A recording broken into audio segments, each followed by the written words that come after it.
Esse vídeo que você acabou de ver foi de um acidente ocasionado por uma transparência de servo-comando. E é sobre isso que a gente vai falar agora.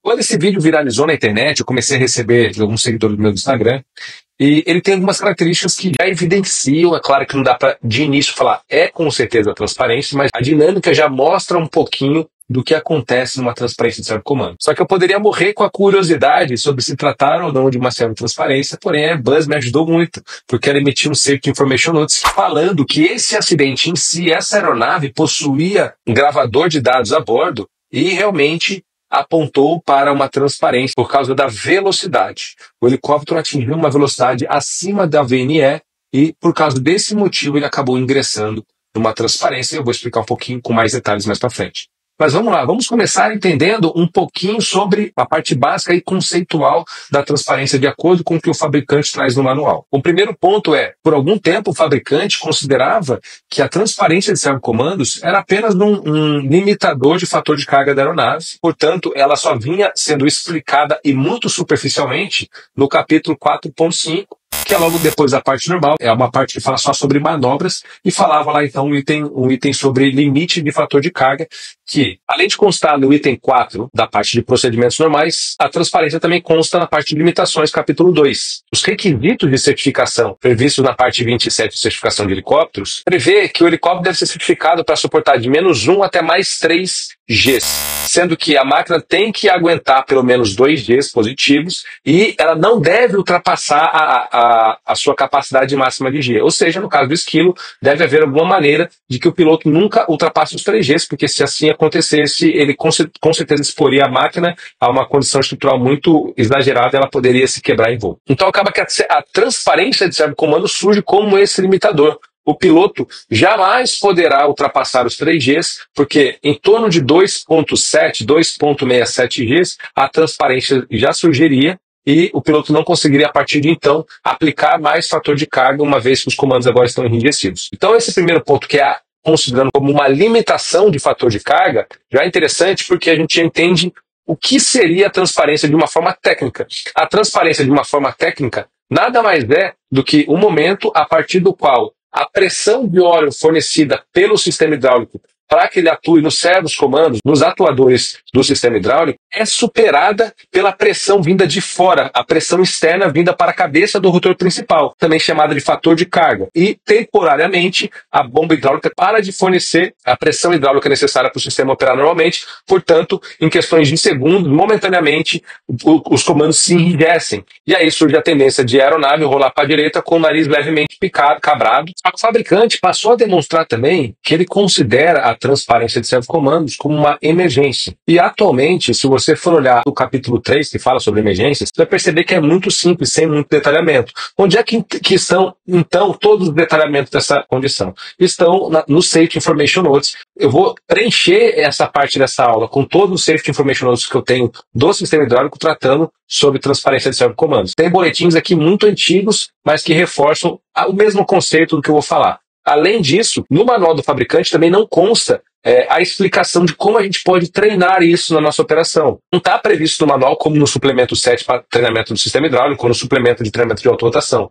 Mas existe um documento que eu também vou anexar aqui que explica o passo a passo para você fazer uma simulação de transparência de servo-comandos. Agora que você já entendeu essa parte mais conceitual, sabendo então que sim, a transparência é considerada uma emergência, vamos entender as peculiaridades, né? Como reagir, quais são os cenários mais críticos, para que você fuja de uma condição dessa. Como você entendeu na breve explicação que eu já falei para você, a questão toda está relacionada com o fator de carga. E aí, a primeira coisa que temos que entender, fator de carga. Quais são as condições que fazem o nosso fator de carga aumentar? Muitas das vezes a gente encara o fator de carga apenas como uma aplicação de G. Se você já voa asa fixa, você sabe que para a gente aplicar G, a forma mais fácil na aeronave é cabrando o avião. A gente puxa, então a gente aumenta o fator de carga, a gente sente a pressão gravitacional aumentando, o nosso peso, a gente senta na cadeira porque aquela pressão forte, mas se você também não voa, você muito provavelmente já viu isso em algum vídeo de acrobacia, enfim. O próprio fabricante nos boletins já menciona 6 itens que são preocupantes para a gente, que eu vou falar um a um aqui. Primeiro, fator de carga de uma forma geral, que ele traduz como o fator G. O segundo são manobras bruscas de inclinação, de pedal, cabrar, picar, enfim, manobras bruscas. O terceiro, velocidades elevadas, pesos elevados, aplicações elevadas de coletivo, que está muito relacionado ao peso elevado. Se você está com muito peso, muito provavelmente você está variando potência com grande amplitude, você está sempre trabalhando no limite. E por fim, altitudes e densidades elevadas. Então são esses 6 itens. Só que o fabricante fala que esses 6 itens eles devem ser combinados com 2 ou 3 aspectos para que resulte num fator de carga elevado. Não é apenas o ato de eu cabrar rápido que vai fazer aumentar o fator de carga. Só aplicar G. Não é só o fato de eu estar na minha VNE que vai gerar fator de carga elevado. Não. Eu tenho que conjugar 2 ou 3. Então eu já dei esse exemplo de eu estar numa velocidade próxima da VNE, qualquer cabrada pode fazer o fator de carga aumentar. E aí entra no exemplo do acidente no começo dessa aula. Quando eu olhei aquele acidente, eu achei muito estranho, porque aparentemente o piloto não aplicou uma cabrada muito agressiva. Veja que ele começou a picar, ganhar muita velocidade, e aí, quando ele deu um leve toque no cíclico para trás, o helicóptero já entrou em transparência e começou a rolar para a direita. Só que eu me questionei por que esse leve toque de cíclico fez o helicóptero já entrar em transparência, sendo que não foi tão agressivo. O que aconteceu nesse acidente? É que a aeronave estava próxima da VNE e, como ele estava numa condição de vento orográfico muito forte, ele estava numa cadeia de montanha, ele pegou uma rajada de vento que aumentou de 20 a 30 nós a velocidade do helicóptero, ultrapassando a VNE. Então, o simples toque de cíclico, que se conjugou à velocidade elevada, fez com que ele entrasse na transparência. Enfim, no final das contas, se você conseguir evitar a conjugação de pelo menos 2 desses fatores, você vai conseguir se livrar e nunca entrar numa condição de transparência. Então, quais são as consequências da transparência para o voo? A tendência, como já dita, é helicóptero rolar para a direita e subir o nariz, um pitch-up. Além disso, os comandos enrijecem, como se fosse uma pane de sistema hidráulico. Vamos entender rapidamente o porquê desse rolamento para a direita. Embora não seja muito útil para fins práticos, você só tem que saber que rola para a direita e tem que saber como sair desse rolamento. É legal a gente aprender um pouquinho sobre isso, relembrar um pouquinho de noções básicas. Você deve se lembrar da dissimetria da sustentação.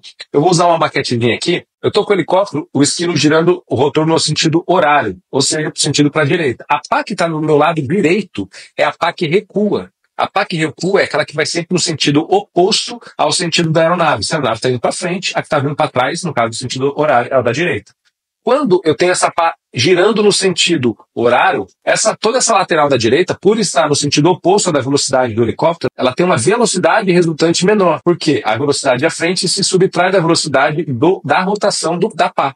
Essa velocidade final, por ser menor, faz com que a sustentação do lado direito diminua. Então, se a velocidade desse lado direito é menor, porque eu estou com uma pá recuando, eu tenho que achar uma forma de compensar essa sustentação, ou seja, aumentar a sustentação, para que ela se iguale com o lado esquerdo. Porque se eu não tivesse essa sustentação equilibrada, ou seja, me mantivesse em dissimetria, o helicóptero ia entrar numa condição de perda de controle em voo e ele não seria aeronavegável. Portanto, uma forma que eu tenho de aumentar a sustentação dessa pá que está reduzida, está com uma velocidade final menor, é aumentando o ângulo de ataque. Então a pá que recua, ela tem esse aumento de ângulo de ataque. O aumento de ângulo de ataque faz aumentar a sustentação. Então há essa compensação. Porém, como essa pá do lado direito é a pá que está com ângulo de ataque menor, quando eu entro em transparência, a pá que está com maior ângulo de ataque é a primeira a sentir essa pressão vindo de fora para dentro. E por ser a primeira que sente, é a primeira que diminui o ângulo de ataque e afunda para o lado dessa pá, uma vez que agora que diminui o ângulo de ataque, a sustentação diminui bruscamente. Então eu estou com uma sustentação equilibrada, vem a força de fora para dentro, baixa o ângulo de ataque e afunda o lado direito, e ele rola para esse lado. Mas da mesma forma que ele rola para esse lado, a cauda do helicóptero, que também está com a sustentação menor, tende a diminuir e aí o nariz sobe. Então é justamente essa atitude, rolou e subiu o nariz, que faz com que a gente ingresse numa atitude anormal. Teoricamente, se o piloto não fizer nada, todo o ângulo de ataque das pás vai diminuir e o coletivo vai baixar. Isso é uma outra consequência para o voo. O coletivo baixa no momento exato em que a aeronave entra numa condição de certa transparência.